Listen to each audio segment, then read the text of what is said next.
Hello guys, if you want to know how to freeze frame in Davinci Resolve, when you've come to the right place. Let's get started quickly. We have some video and we need to make a freeze frame.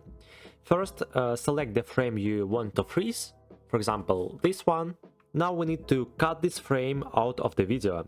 You can do that by using a blade, you can click here, or use a keyboard shortcut.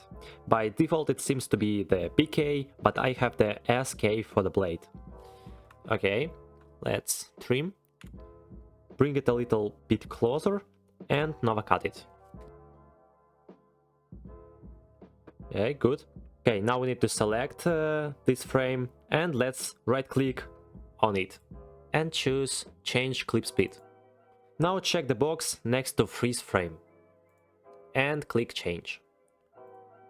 Okay, done. Now let's take a look at our result. Okay, that's all for today. If this video was helpful, please don't forget to subscribe to my channel and like this video. Thank you very much. Bye.